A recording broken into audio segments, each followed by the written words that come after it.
What's going on, everybody? Thanks for watching Boomshine TV. Guess what? I got some goodies in the mail the other day, and the rifle is done.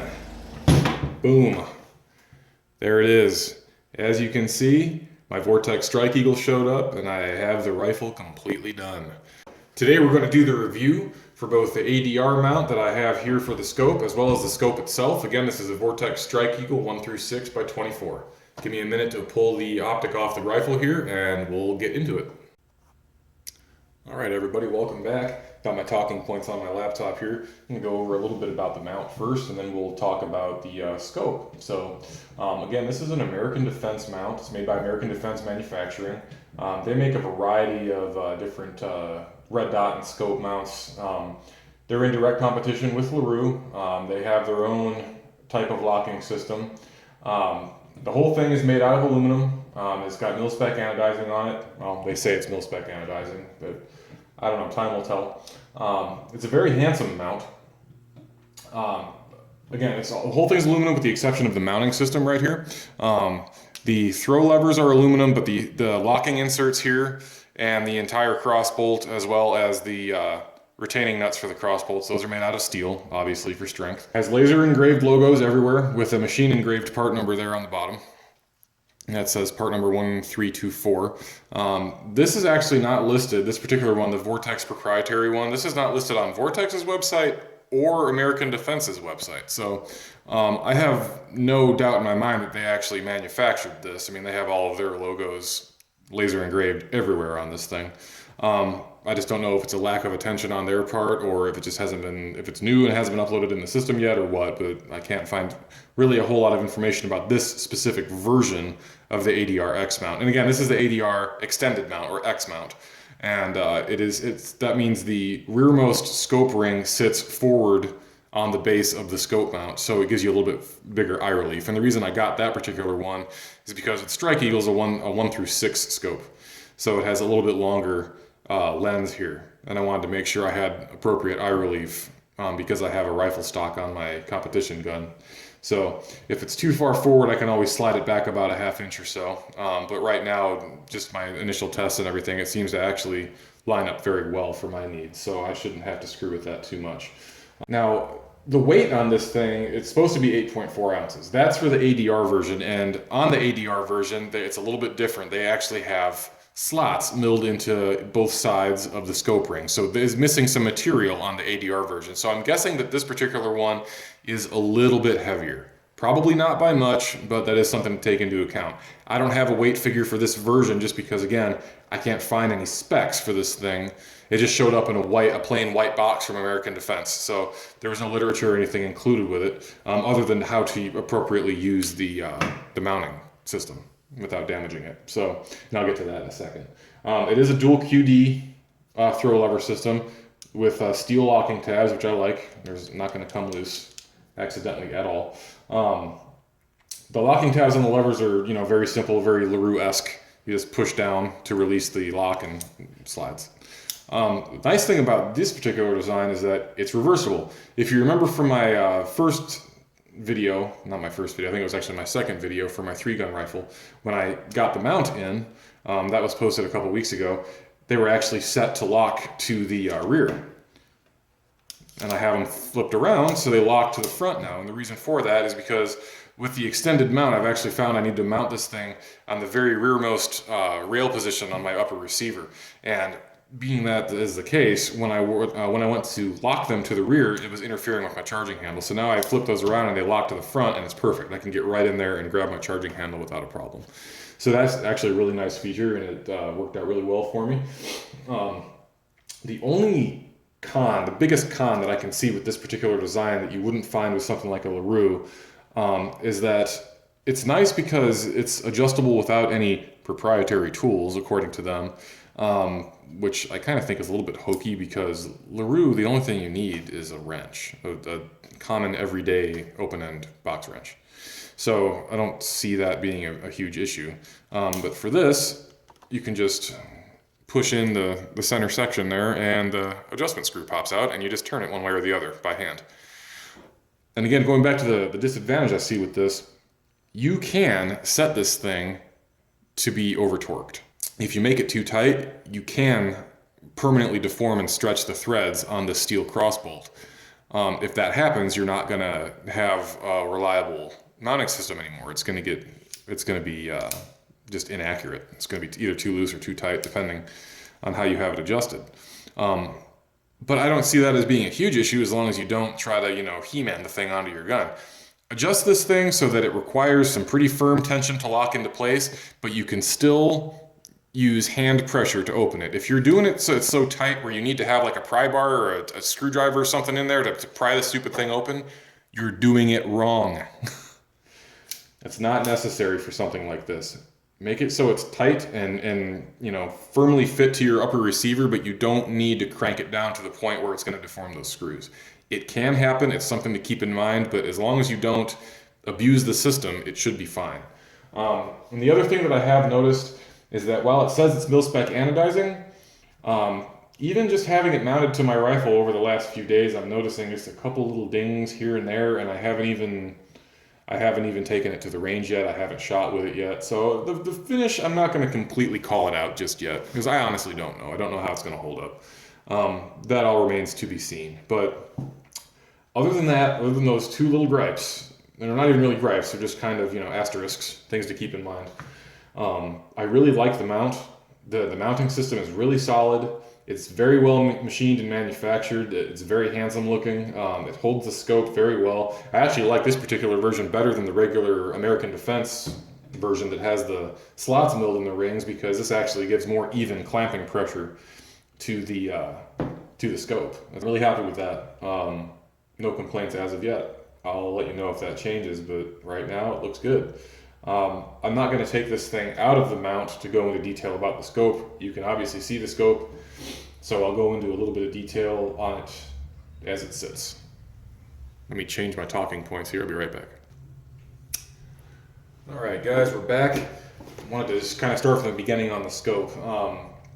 As you remember, I had a whole debacle with Optics Planet trying to get my hands on one of these things. I originally placed my order with them as a combo, so I would get the scope and the scope mount together. That didn't happen. Optics Planet had the scope mount in stock.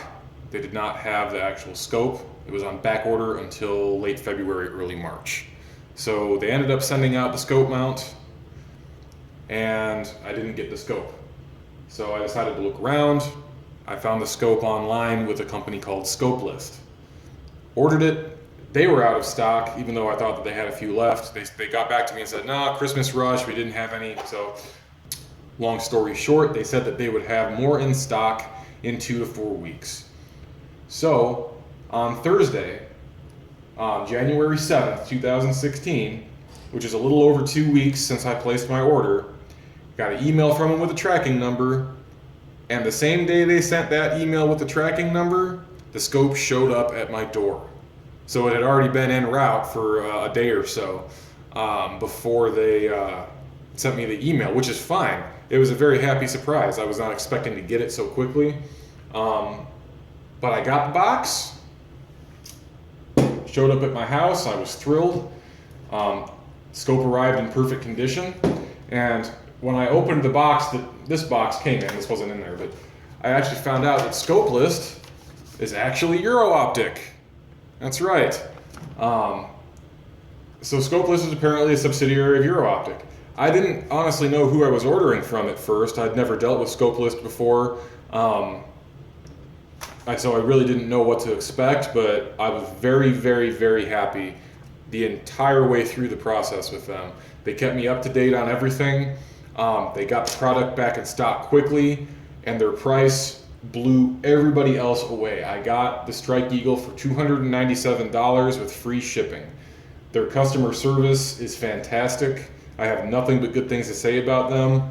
And I'm much more confident ordering from Scopelist now that I know that it's actually Euro Optic as the parent company.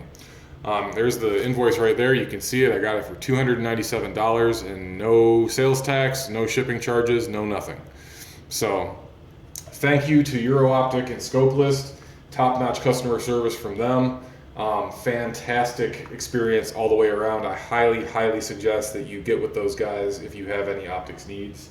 And again, this is just my experience. That price, the $297, that wasn't a discount that they gave to me. They didn't know that I had a YouTube channel. I emailed them after the fact, after I received the scope, and asked their permission to share the pricing and everything with you guys. And they said they would subscribe to the channel, so thank you guys for doing that. And they also gave me permission to talk about them and talk about my experience with them. So this was not a paid, I'm not giving them a plug, they didn't give me a discount, they didn't compensate me in any way for this. This is just my experience with them. I'm really happy and I wanted you guys to know. So anyway, thank you to Scopelist/Euro Optic. Those guys are fantastic. So obviously I already took the scope out of the box. You guys have seen enough unboxing videos of various stuff all over YouTube that I'm sure that you can use the powers of imagination to imagine the scope that's in the box.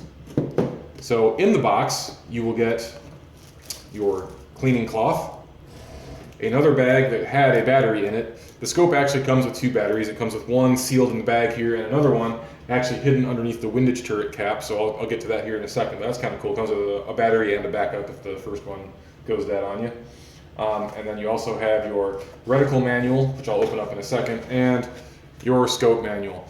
A few specs on the scope itself. I guess I can roll the scope in at this point. A few specs on this. It's the Vortex Strike Eagle. It's 1 through 6 by 24. It weighs 17.6 ounces by itself, and it's 10.5 inches long, overall length. Based on the mount and the optic, it weighs a little over 1.5 pounds, this combo right here, 26 total ounces. And that's based on the 8.4 ounce weight of the American Defense mount that has the material removed, their version of it, not the Vortex version of it. But there's really not a whole lot of weight difference there based on my calculations, because the entire thing put together, I put it on my rifle and I re-weighed it, and the entire weight of the gun, the optic, and the mount came out to 8.7 pounds.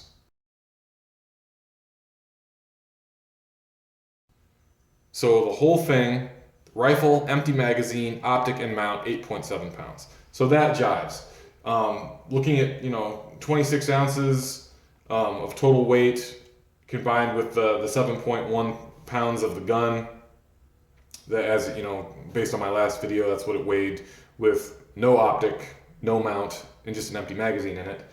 That jives. That adds up. So pretty happy. I mean, it's a little bit heavy on the heavy side as far as scopes go, but it's a 1 through 6 variable power optic. It's going to be a little bit heavier.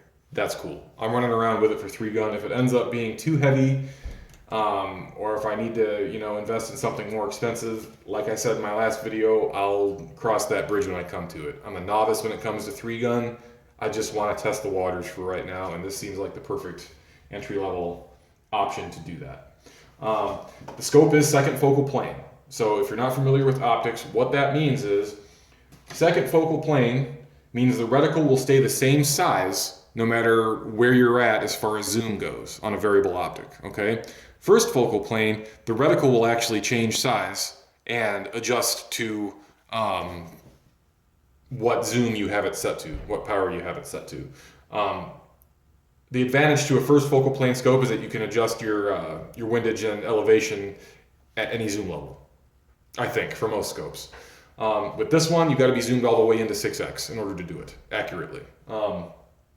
If you try to adjust your windage and elevation at 1x, you're going to have issues. It's not going to be completely accurate. So you got to zoom all the way into 6x to do it. So it's going to make it a little bit challenging for me since I only have a 25-yard range within easy driving distance to me in order to do this. So it'll be interesting.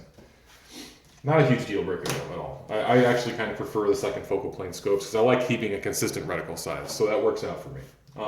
The eye relief, as advertised, is 3.5 inches, and what that means is you got to have your eye about 3.5 inches away from the back of the scope in order to get a perfect view into the lens. And I found that to be pretty accurate. I've kind of had to play with my cheek weld and cheek position on that full rifle stock that I have on the gun, and I think I found a good position to mount up to. So I don't think I'll have an issue with that. It seems to be pretty good. It's 24mm objective lens. Field of view is actually very good on this scope. The kind of the reference standard for optics like this is the field of view at 100 yards should be around 100 feet.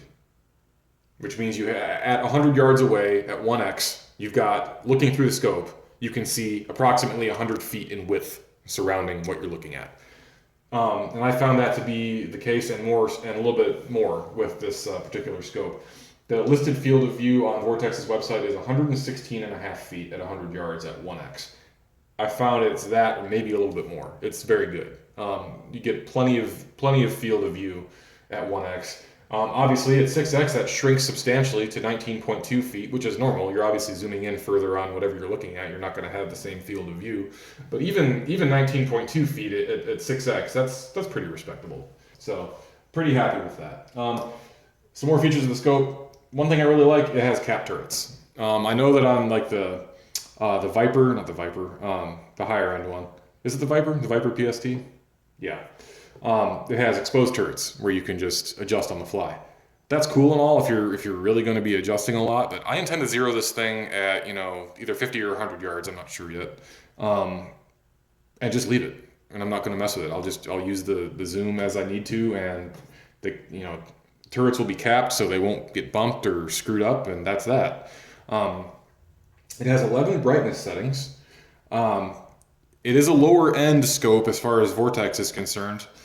So you're not going to get the same thing as you would get on a higher end scope as far as having off positions in between each brightness setting. So it's either on and you have to go all the way around back to 0 in order to kill the illumination. Not a deal breaker, it's fine. Leave it on for when you're going to use it, just make sure you turn it off.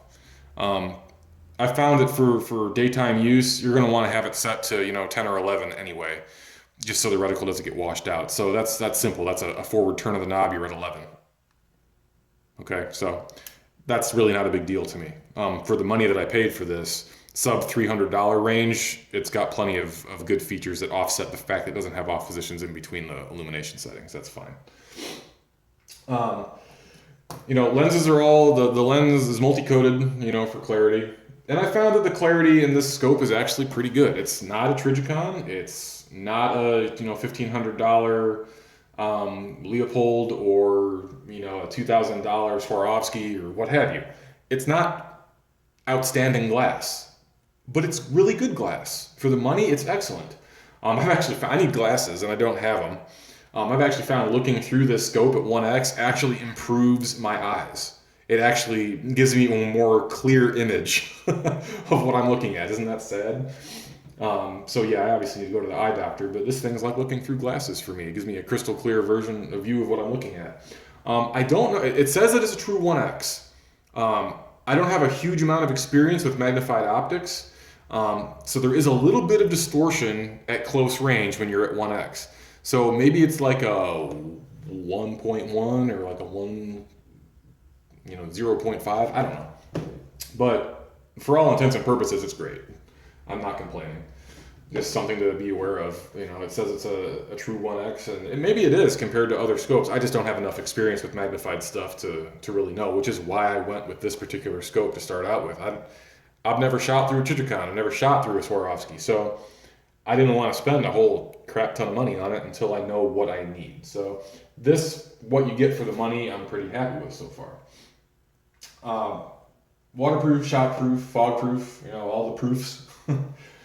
So it should hold up just fine to 3-gun and everything else that I'm going to put it through. It does come with flip-up scope covers. I neglected to mention that earlier. I don't care for these personally if I'm going to be out running and gunning with the rifle. These are fine for storage. I'll just put them on and take them off as needed, and I'll just pull them off when it's time to go to a competition shoot. So they work great, really good springs. They're spring loaded, obviously. Nothing wrong with them, I just don't really care for these. So I've left them off the scope for the purposes of this review. But other than that, I think I covered all of the major points other than the reticle. The reticle is actually pretty nice. It's not too busy. It's a AR bullet drop compensating reticle, which means essentially it has hash marks that allow you to kind of estimate range on the fly.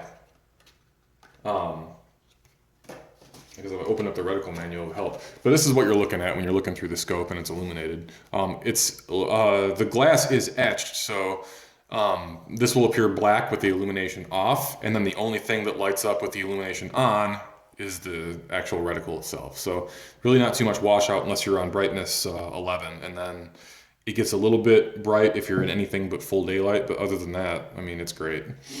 Not too busy. I actually really like the kind of 3/4 donut they have going on at the top there.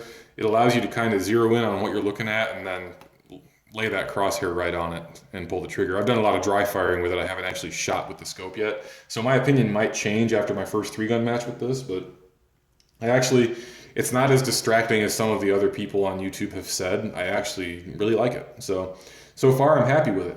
And it is a multi-caliber capable scope. They have it designed for both 223, 556, or 308.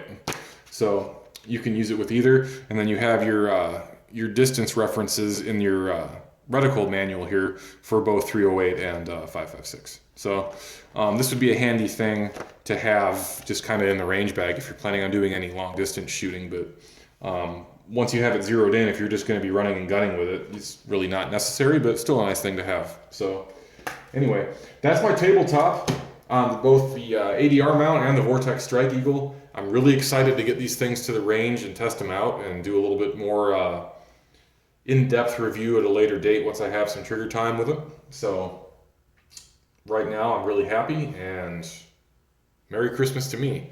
Thank you again to Scopeless/Euro Optic for the great service and the quick shipping and getting this thing back in stock so fast. I don't know what Optics Planet's deal is, but they're still back ordered on these things until March. So yeah, not sure what's up with that, but I'm glad I went with another option.